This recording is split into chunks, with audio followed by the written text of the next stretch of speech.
The discovery.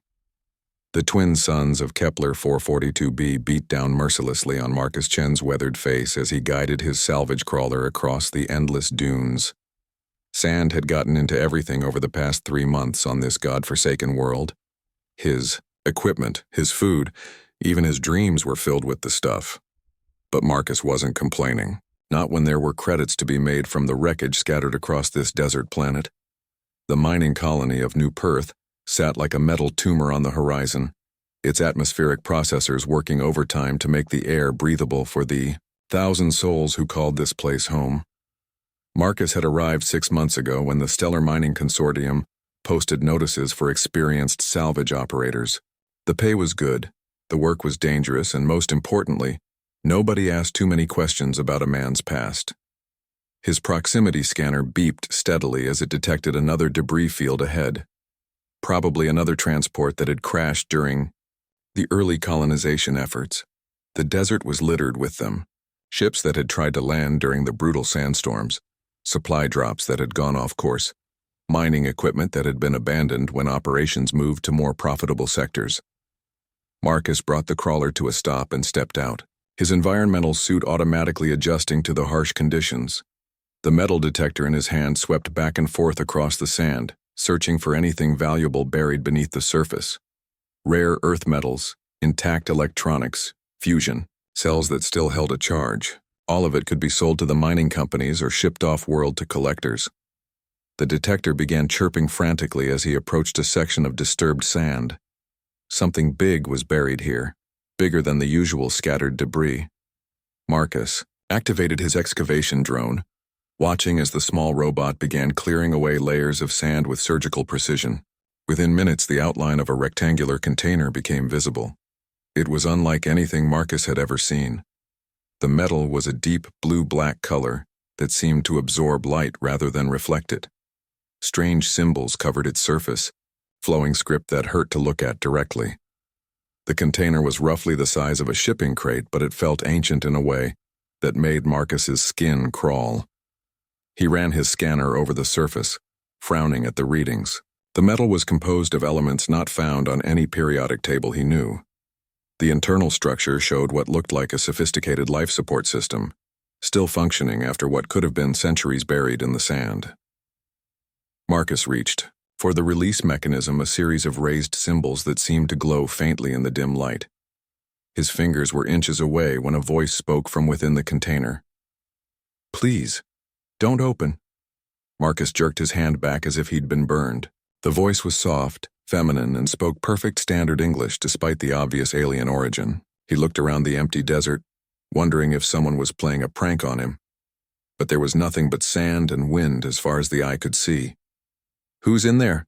Marcus called out, feeling foolish for talking to a buried box. "My name is Zara," the voice replied, weak but clear. "I am of the Ethel. Please, human, you must not open this container or any others like it." Marcus sat back on his heels, mind racing. First contact protocols were clear. Any discovery of alien intelligence was to be reported immediately to the colonial authority. But something in the voice's tone made him hesitate. There was fear there. But not fear of him, fear of something else. "Are you hurt?" Marcus asked, surprising himself with his concern for this unknown alien. "Yes," Zara replied. "I have been imprisoned here for longer than your species has known of fire. But my suffering is nothing compared to what will happen if you release the others." "Others?" "The containers, human.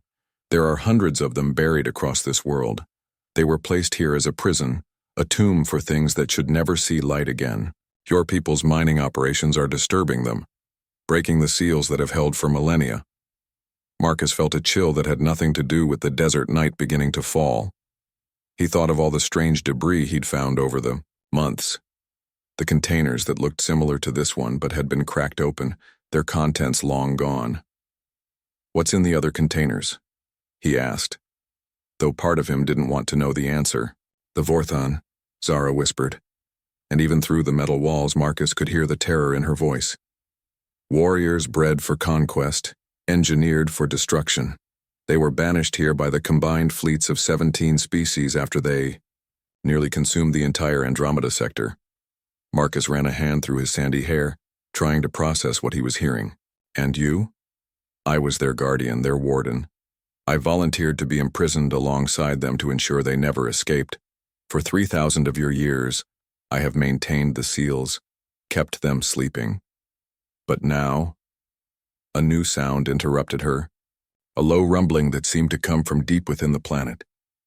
Marcus felt it in his bones, a vibration that spoke of ancient machinery awakening. His salvage crawler's sensors began going crazy, detecting energy signatures unlike anything in their databases. They're waking up, Zara said, her voice barely audible. The mining explosions, the deep core drilling, it's disrupted the stasis, field generators. You must warn your people. The Vorthon will not rest until every world burns. Marcus made a decision that would change not just his life, but the fate of humanity itself. Instead of walking away, instead of calling the authorities, he began working on the container's release mechanism. What are you doing? Zara asked, panic creeping into her voice. Getting you out of there, Marcus replied, his fingers tracing the alien symbols. You said you were their guardian. Well, it sounds like we're going to need all the guardians we can get.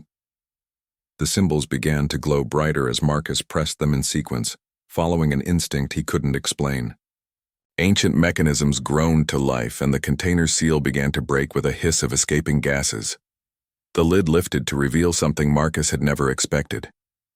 The alien inside was humanoid, but clearly not human. Her skin was a pale blue color, marked with intricate silver patterns that seemed to shift in the light. Her hair was white as starlight, and her eyes were the deep purple of a nebula. She was beautiful in an otherworldly way, but more importantly, she was alive. Zara sat up slowly, her movements careful and deliberate. She was wearing what looked like a form-fitting environmental suit made from the same strange metal as the container. Despite her obvious weakness, there was a dignity about her that reminded Marcus of nobility. You freed me, she said, wonder in her voice. Why would you risk your species' safety for a stranger? Marcus helped her climb out of the container, noting how light she seemed despite her humanoid appearance. Call it human stubbornness, he said with a grin. We have a habit of making bad decisions that somehow work out. Zara studied his face, intently, as if trying to read something in his features. I have observed your species since your people arrived on this world. You are young, chaotic, unpredictable. The Galactic Council considers you barely civilized. Thanks for the ringing endorsement, Marcus said dryly. And yet, Zara continued, you are the first being in 3 millennia to show me kindness without expecting anything in return. Perhaps there is hope after all. The ground shook again, more violently this time. In the distance, Marcus could see lights beginning to flicker across the desert. Not the steady glow of human settlements, but something else, something that pulsed with malevolent energy. How many are awake? Zara asked, her voice tight with concern. Marcus activated his long-range scanner, watching as the display filled with energy signatures scattered across hundreds of square kilometers. Dozens, maybe more, and they're all converging on the mining colony. Zara stood, her legs shaky but her resolve firm. Then we must reach your people first. The Vorthon will not announce themselves with words or warnings. They will simply begin the slaughter. As if summoned by her words, a new sound echoed across the desert. It was like no noise Marcus had ever heard, a mixture of roar and shriek that spoke of hunger and rage. Other voices joined it, creating a chorus of inhuman fury that made his blood run cold. What exactly are we dealing with here? Marcus asked as they climbed into his salvage crawler. Zara's purple eyes reflected the growing lights in the distance as she spoke. Imagine your most violent predators, then give them intelligence, technology, and an unending hunger for conquest. The Vorthon were created by a species that thought they could control the perfect weapon.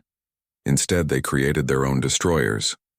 Marcus gunned the crawler's engine, racing toward New Perth as fast as the vehicle could handle. Well, he said, trying to keep his voice light despite the terror gnawing at his gut. At least now I know why the salvage pay was so good. Behind them, the first of the ancient containers burst open in a shower of sand and metal. releasing its occupant into the desert night. The hunt had begun. As they sped across the dunes, Zara began to speak of things that challenged everything Marcus thought he knew about humanity's place in the universe, of galactic civilizations that had risen and fallen before Earth's sun was born, of wars that had reshaped entire star systems, of the price of playing with forces beyond understanding. But most importantly, she spoke of hope, of how even the youngest species could surprise the GIA. But most importantly, she spoke of hope, of how even the youngest species could surprise the galaxy with their courage and ingenuity. As the lights of New Perth grew closer, Marcus realized that humanity was about to face its greatest test. And, somehow against all logic and probability, he believed they might just survive it. The real question was whether the galaxy would survive humanity's solution. The choice. The salvage crawler's engine screamed as Marcus pushed the vehicle far beyond its safety limits. Beside him, Zara gripped her seat, her alien features tight, with concentration as she monitored the energy readings on his scanner display. "They're moving faster than expected," she said, her voice barely audible over the howling wind and racing engine. The Vorthon were always efficient hunters, but 3,000 years of imprisonment has made them hungry. Marcus could see the mining colony's defensive lights growing brighter ahead, a beacon of human civilization in the vast desert. But behind them, the pursuing lights were gaining ground with impossible speed. Whatever the Vorthon were, they weren't bound by the same physical limitations as his crawler. "Tell me about these things," Marcus said, downshifting as they hit a particularly rough patch of terrain. "What are we really up against?" Zara's silver markings pulsed with a faint light as she accessed what looked like genetic memories. The Vorthon were created by the Hegemon Empire approximately 5,000 years ago. The Hegemon believed they could engineer the perfect soldier, combining the aggression of their most violent predators with enhanced intelligence and pack-hunting instincts. A thunderous roar echoed across the desert, much closer than before. Marcus glanced in his mirror and saw shapes moving across the dunes, keeping pace with his vehicle despite its considerable speed. "Let me guess," Marcus said grimly. "The experiment got out of hand." Within a generation, the Vorthon had consumed their creators and turned their attention to the rest of the galaxy. They don't just conquer worlds, Marcus. They devour them. Every resource, every life form, every trace of civilization is absorbed into their collective consciousness. The first energy blast struck the sand 20 meters to their left, turning a patch of desert into glass. Marcus jerked the steering controls, sending the crawler into a weaving pattern as more shots followed. "So why didn't the Galactic Alliance just destroy them?" Marcus asked, fighting to keep his voice steady as another blast scorched the air above their heads.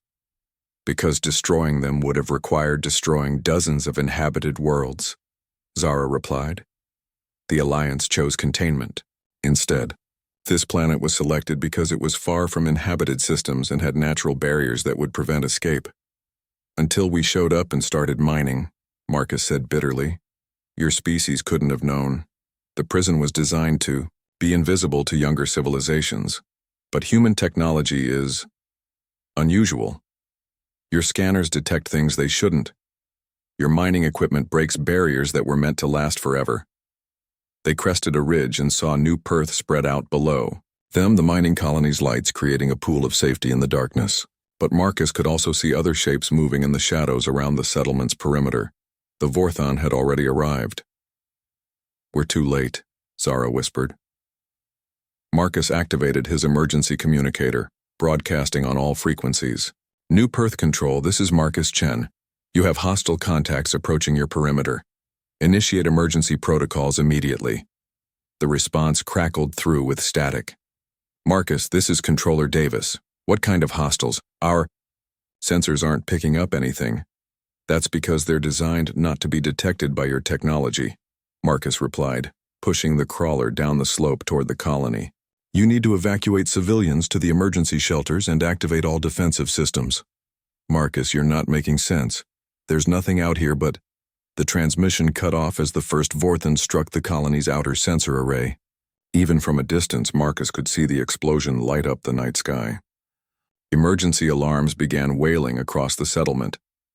As they approached the main gate, Marcus got his first clear look at their pursuers. The Vorthon were nothing like he had imagined. They stood nearly 3 meters tall, with sleek, predatory builds that combined the worst aspects of multiple apex predators. Their skin was midnight black, covered in natural armor plates that seemed to absorb energy weapons fire. But it was their eyes that truly terrified him. Intelligent, calculating, and utterly without mercy. "The gate!"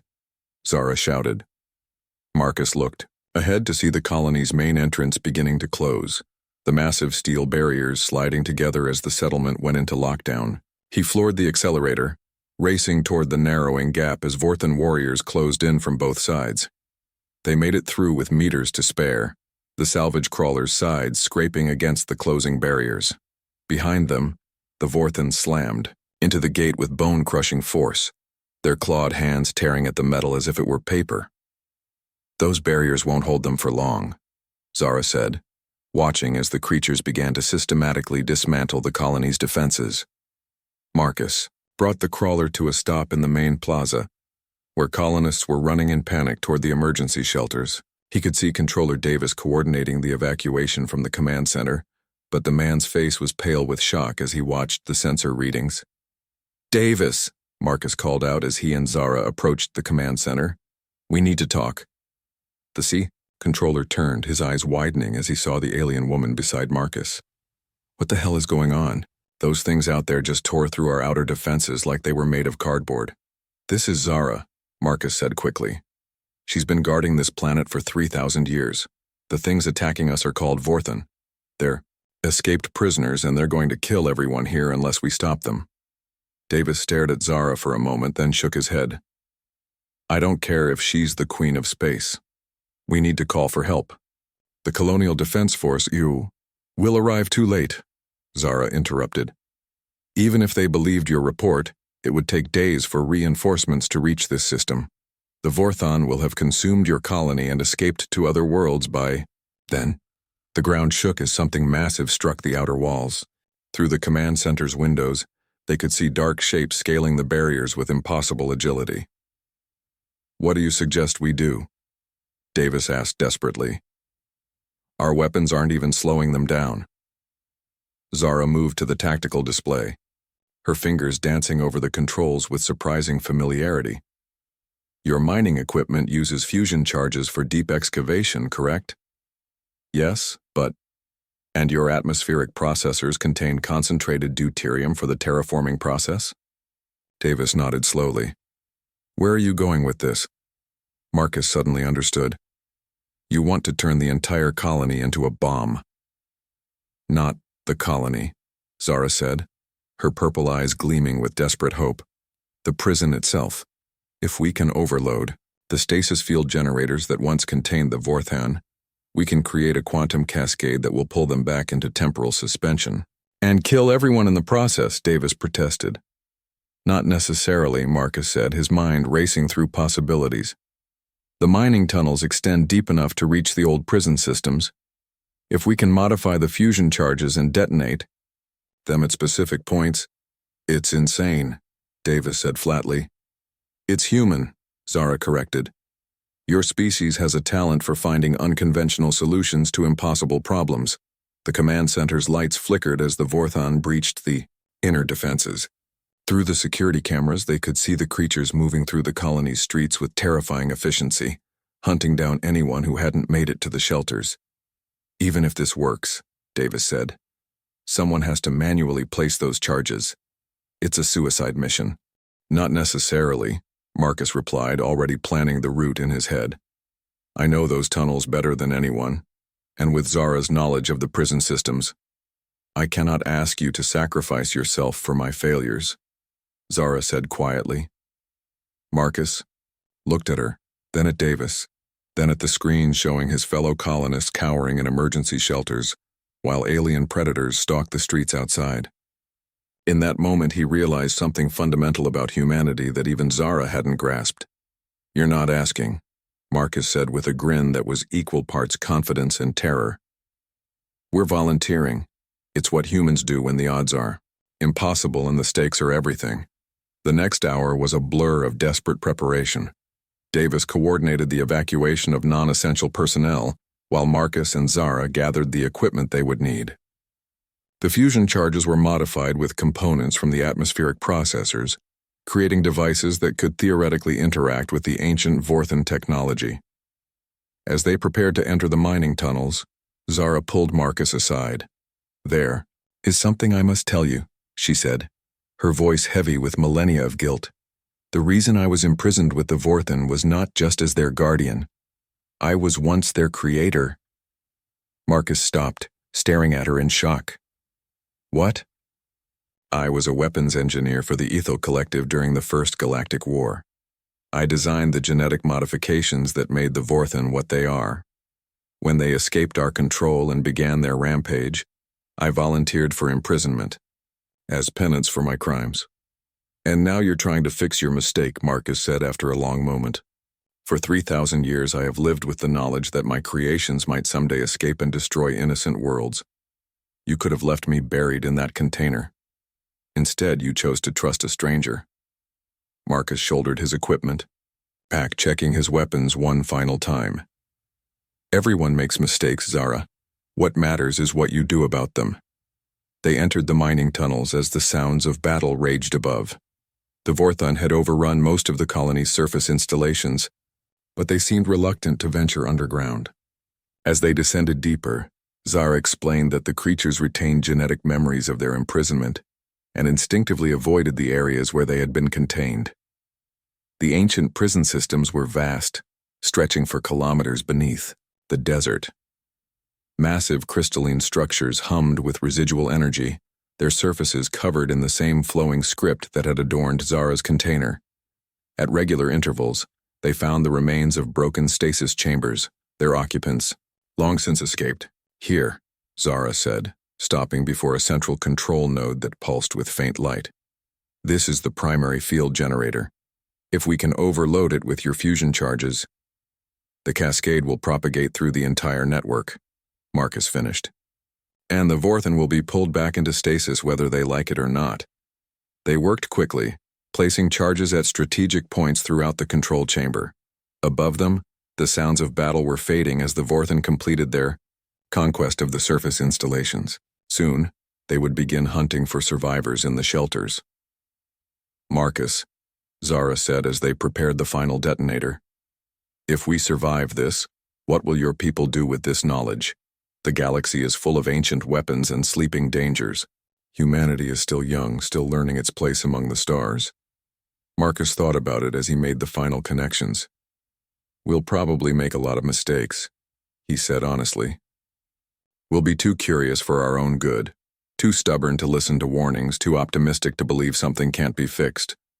But we'll also never stop trying to do better." "And that," Zara said with something that might have been a smile, "is why the galaxy needs guardians like you." The detonation, when it came, was nothing like Marcus had expected. Instead of an explosion, there was a moment of perfect silence followed by a wave of energy that seemed to bend reality itself. The ancient crystals sang with harmonics that touched something deep in human consciousness, while temporal fields cascaded through dimensions that normal physics couldn't describe. When the light faded, Marcus and Zara found themselves standing in a chamber that looked completely different. The broken stasis pods had been restored, their crystalline surfaces glowing with renewed power. And throughout the network, the Vorthan warriors were being drawn back into temporal suspension, their forms becoming translucent as they were pulled out of normal time. They emerged from the tunnels to find New Perth intact but forever changed. The Vorthan were gone, returned to their ancient prison, but the knowledge of what lay beneath the desert would reshape humanity's relationship with the galaxy. In the weeks that followed, as Colonial Defense Force investigators pored over the evidence and xenoarchaeologists studied the prison systems, Marcus and Zara found themselves at the center of a diplomatic revolution. Humanity had proven itself capable of handling galactic-level threats, earning respect from civilizations that had previously dismissed them as primitive newcomers. The Galactic Council offered humanity a place as guardians of the prison world, recognizing that their unique combination of curiosity and determination made them ideal for the role Other species brought wisdom and experience, but humans brought something equally valuable: the willingness to make impossible choices and somehow make them work. As Marcus stood on the observation deck of the new research station being built, above the prison complex, he watched Zara working with human and alien scientists to better understand the ancient containment systems. She had chosen to stay, becoming humanity's first alien consultant and a bridge between species. "Any regrets?" she asked, joining him at the viewing window. Marcus looked out at the desert where it all began, then at the stars beyond. Somewhere out there, the galaxy was full of wonders and terrors waiting to be discovered, and humanity would find them all, driven by the same curiosity and stubbornness that had brought them to this moment. "Not a one," he said with a grin. "Besides, someone has to make sure you don't spend another 3,000 years buried in a box." Zara's laugh was like music from distant stars, and for the first time in millennia, she allowed herself to hope for a future where guardians and warriors could choose peace over endless conflict. The galaxy was vast and full of dangers, but it was also full of possibilities, and humanity, in their chaotic, unpredictable way, had just proven they were ready for both.